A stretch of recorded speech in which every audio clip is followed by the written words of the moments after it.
mengenai ilmu. Kalau kata Sayyidina Ali, al ilmu khairum minal mal li'annahu yahrusuka wa anta tahrusul mal. Ilmu itu lebih baik daripada harta, karena ilmu itu bisa menjaga kita. Li'annahu yahrusuka, karena ilmu itu bisa menjaga kita. Sedangkan kalau harta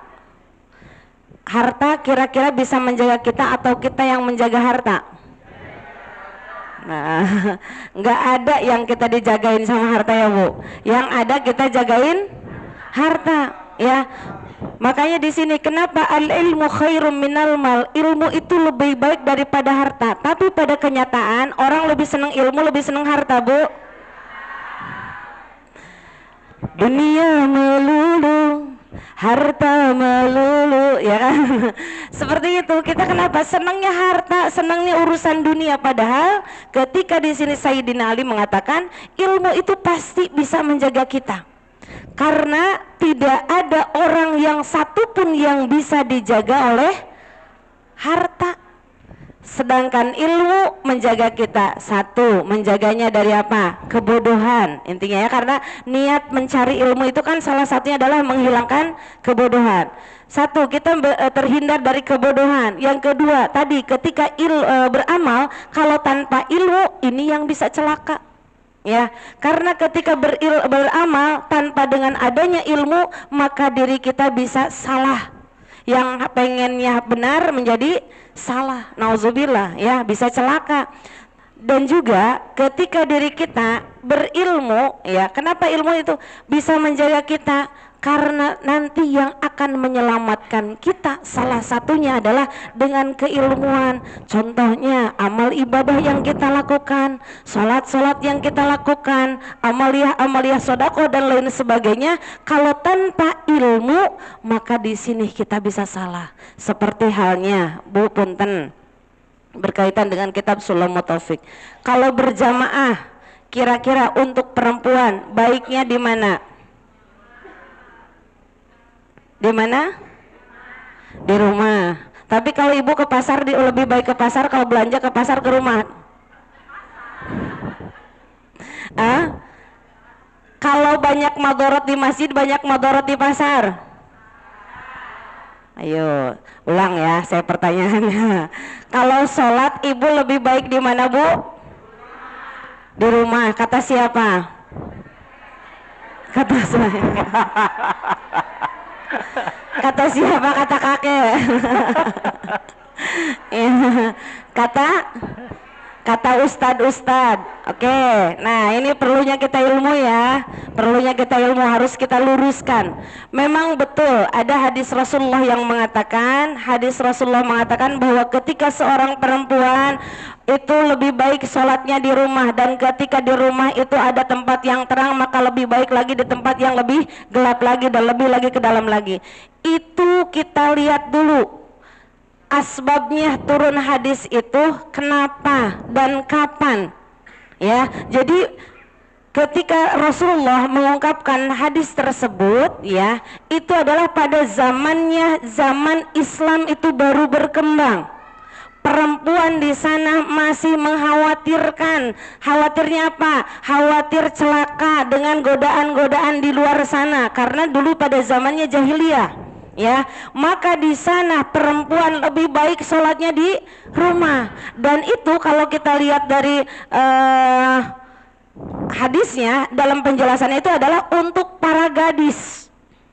Kalau ibu gadis bukan? Lu ya, kenapa yang banyak fitnah kan di sana ya? Kalau yang gadis iya itu ya. Nah di sana ada catatan kakinya, sampai ada catatan kakinya di sana ya. Nah maka ketika diri kita, bagaimana untuk kita sekarang Bu Punten lihat, kalau kita lihat umroh sekarang, umroh dan haji. Umroh lah ya, kalau karena haji itu waiting listnya lama. Kita lihat umroh yang dituju itu apa sih? Yang dituju apa? Iya, beribadahnya di mana? Di masjid apa di hotel? Di masjid. Terus ibu-ibu boleh nggak berangkat di sana? Boleh sendiri atau harus ada mahramnya? Boleh sendiri. Itu perjalanan jauh apa dekat? Jauh. Jauh. Ketika kita lihat ke Madinah yang dituju Masjid Nabawi, ketika ke Mekah yang dituju Masjidil Haram, dan ketika kita bahkan yang sampai kalau yang tur pun ke Palestina itu yang dituju Masjidil Aqsa. Betul? Kenapa di sini kita di Indonesia banyak yang masih menjelaskan bahwa sholat lebih baik di rumah? Kenapa kalau baik di rumah berarti ibu nggak boleh umroh? Mau nggak boleh umroh? Udah lebih baik di rumah berarti kalau kita mau ngamalin hadis, betul nggak? Ya, nah ini perlunya kita ilmu saat diri kita. Ketika ilmu itu memang jangan terpatok yang awal itu, kita lihat dulu sebabnya. Kenapa? Sekarang mah ibu umroh bolak-balik dan itu biayanya yang besar. Kenapa diri kita ketika masjid di dekat rumah kita tidak dihidupkan, sementara kita ingin ke Masjidil Haram, ke Masjidil Madinah, ke Masjid Nabawi, untuk apa? Oh, di sana pahalanya lebih banyak, saya bisa celengan pahala. Tetapi di sini tidak, bukan punten. Ketika di sana kita ingin menghidupkan masjid yang lebih jauh, hidupkan dulu masjid yang ada di sekitar kita. Setuju ya Bu sekarang mah ya? Jangan ada alasan ibu-ibu lebih baik di rumah, intinya males itu mah. Iya nggak? Banyak alasannya. Kenapa? Karena kalau dalam hadis Rasulullah ya dinyatakan ketika barang siapa yang mendengar azan namun tidak mendatanginya. Kalau azan itu apa nah? Panggilan kan? Panggilan. Mendatanginya kalau secara harfiahnya ya di sana kita berarti harus datang dong. Datang di sana ada yang datang dengan jasadnya kita ke masjid, ya mendatangi suara azan tersebut, atau mendatanginya di sana adalah melaksanakan sholatnya. Maka ketika diri kita di sini kalau kita tidak melakukan atau mendatanginya, maka di sini hanya terkecuali bagi orang yang uzur saja. Sempat ada seseorang yang bertanya, orang yang buta kepada Rasulullah, ya Rasulullah, bagaimana saya ini buta? Apakah saya tidak mesti ke masjid? Kata Rasulullah langsung menjawab, apakah engkau masih mendengar suara azan? Ya Rasulullah, saya masih mendengar azan. Maka datanglah kamu ke masjid. Masya Allah Bu. Nah di sini ketika diri kita ya, ibu-ibu terkhusus ya, mungkin kalau bapak-bapak oke lah aman ya untuk masalah ke masjid, karena di sini memang fardu kifayah. Memang hukumnya adalah fardu kifayah, untuk berjamaah itu bukan fardu ain. Kenapa? Karena kalau di fardu ain kan ya, sholat aja yang fardu ain masih banyak yang meninggalkan gitu ya, apalagi kita datang ke masjid. Datang ke masjid ini adalah hukumnya memang sholat berjamaah ini adalah fardu kifayah hukumnya. Namun, nah kalau dalam kitab Sulamut Taufik ini ya, uzur yang dapat menggugurkan hukum fardu kifayah dalam berjamaah adalah hanya uzur yang dapat menggugurkannya ketika kita diantaranya sakit keras atau karena ada angin kencang. Sakit ya, apa? Sakit keras. Kalau sakit hati gimana?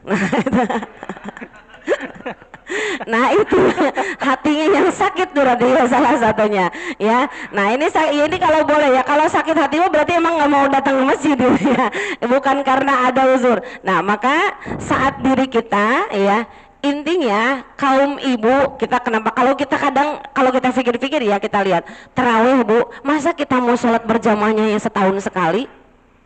Ya nggak Bu? Kalau Ramadan ramainya di rumah apa sholat tarawihnya ramai di rumah atau ramai di masjid Bu? Kenapa? Alasannya kan capek kalau sendiri mah, ya nggak Bu? Alasannya jadi sebetulnya tidak tidak sesuai lah ya, tidak sesuai. Nah maka ketika diri kita ya, yuk kita hidupkan masjid-masjid. Kenapa? Karena di sini pun ya kita memang fardu kifayah, tetapi ketika diri kita berlomba untuk mendatangi Masjid Nabawi, Masjidil Haram dan lain sebagainya, namun masjid di sekitar kita masih sepi saja. Padahal ya, kalau seandainya dunia ini kalau kita ingin selamat dunia ini ya, selamat dunia ini, maka jadikan sholat subuh terkhusus ya, jadikan sholat subuh itu seperti halnya sholat Jumat. Ada nggak Bu yang sholat subuhnya seperti sholat Jumat? Saking banyaknya jamaahnya, jarang kan? Kita mah yang ada kakek-kakek lagi, yang azan itu, yang qomat itu, gitu ya, yang makmumnya itu juga. Gitu. Jadi kakek duluan yang masuk masjid, yang masuk surga, ya. Nah, maka intinya bagi diri kita, ya. Nggak ada kakek-kakek di surga makanya. Ya kalau di surga udah nggak ada kakek-kakek sama nenek-nenek ya, karena muda lagi. Nah, hadirin rahimakumullah.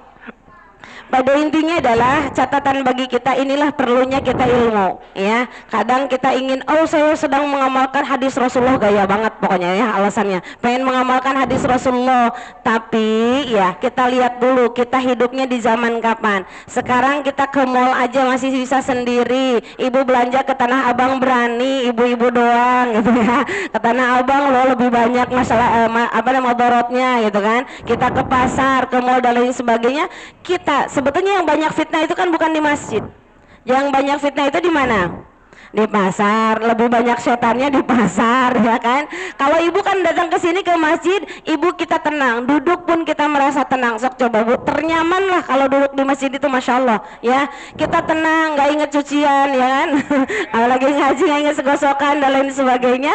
Maka di sini apalagi ketika diri kita ya bisa menghidupkan masjid, insya Allah salah satunya yang dinantikan oleh surga itu adalah orang yang senantiasa menghidupkan masjid, ya, orang yang senantiasa terkait hatinya ke dalam masjid.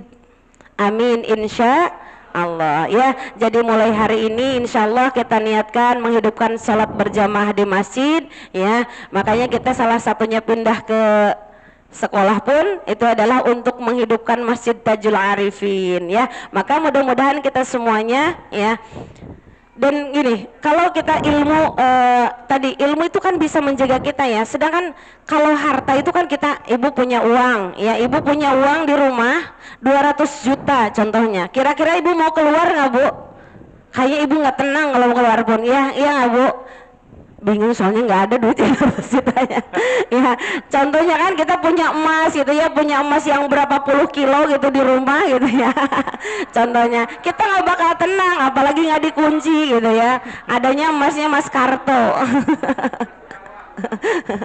Ya. Benar. Jadi kalau untuk urusan harta kan kadang kita banyak terbalik sebetulnya ya, banyak terbaliknya di zaman ini ya. Padahal kita adalah senantiasa diri kita itu selalu terus menerus bagaimana bisa mengamalkan amaliyah yang sesuai dengan kita fahami, ya. Jangan sampai kita ya kembali lagi kepada zamannya yang memang bukan pada zamannya kita. Kita lihat kalau fikih, kalau masalah fikih itu bisa berubah, ya. Masalah fikih itu hukum bisa berubah, ya, karena menyesuaikan zaman, ya, seperti itu. Mangga. Baik Bapak Ibu hadirinnya mas sekalian, sedikit silakan tambahan. Nah, kalau sholat berjamaah, ya, kalau sholat berjamaah itu kan pahalanya itu adalah 27 derajat, jangan pakai Celcius ya. Pakai Celcius sudah jadi panas ya. Ya, 27 derajat. Ketika berjamaah itu adalah 27 derajat. Ketika sendiri ya, pahalanya, balasannya itu hanya satu.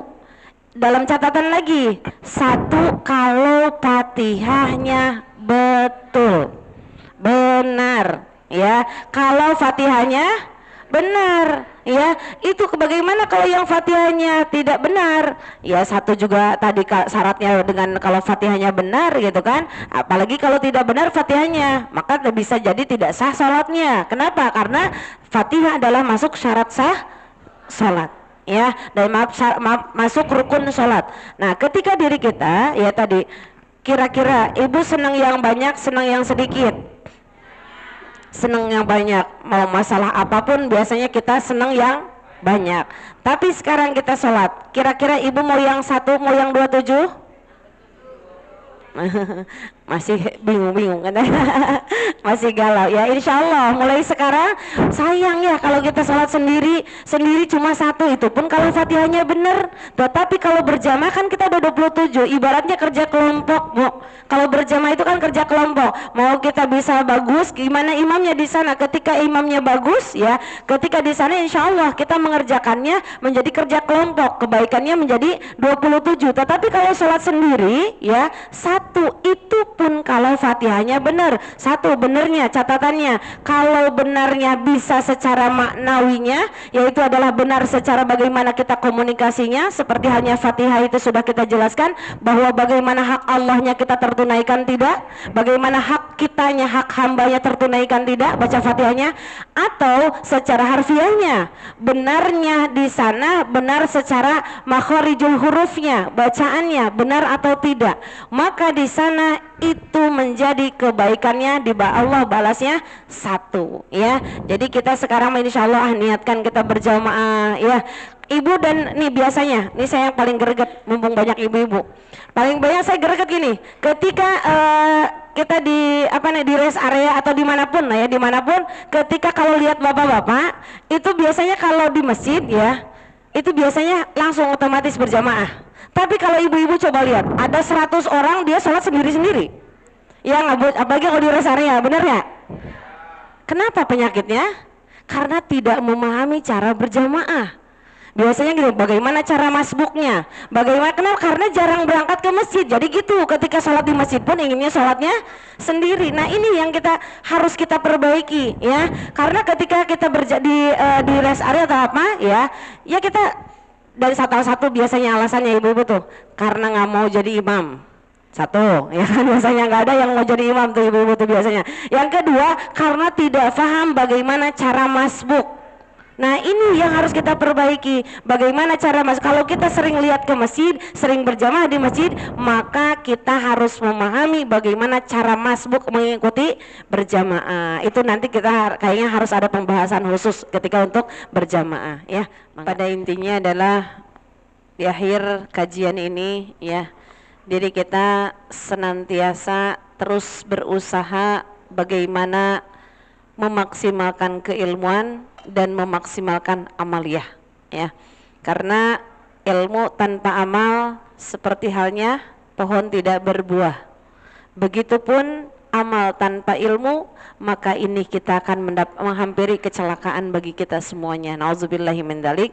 Maka muhasabah bagi diri kita ya, karena sekarang adalah zamannya yang Masya Allah, sebetulnya banyak peluang untuk mencari ilmu, banyak peluang untuk beramal, melakukan tambahan-tambahan ibadah. Karena kita sekarang Bu, merdeka mau tahun keberapa?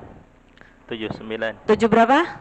79. 79 ya, ke 79. Kita merdeka 79 tahun. Ya, kalau dulu mungkin sekitar tahun 2000 ke bawah ya, tahun 90-an itu kita masak pakai kayu, pakai minyak tanah ya, dan lain sebagainya. Yang paling itu kan kita dari mulai kayu ke minyak tanah, kebayang Bu itu lamanya ya, masak nasi aja butuh waktu sekitar 1 jam. Ya, dari mulai ngaronin, belum nyalain kayu bakarnya dan lain sebagainya. Kita mah cuma langsung makan aja kan ya. Lagi serius ya. Enak bapak-bapak ya. Nah itu kan proses kita ya, proses yang bukan sebentar. Sementara sekarang ya, sekarang sudah merdeka kita taruh tahun 2024 ini, kita sekarang masak nasi sudah mulai mau masak nasi, mau sambil nyuci, mau ibu sambil ngepel, sambil balas WA itu bisa. Ya nggak Bu? Sekarang makan lebih banyak waktu yang luang sebetulnya dibanding waktu dulu. Dulu masak nasi saja butuh waktu 1 jam. Ya, belum masak sayurnya, belum harus nyari kayu bakarnya, belum harus nyucinya, ya, belum nanti lagi dengan pekerjaan-pekerjaan lainnya dan lain sebagainya. Kalau kita lihat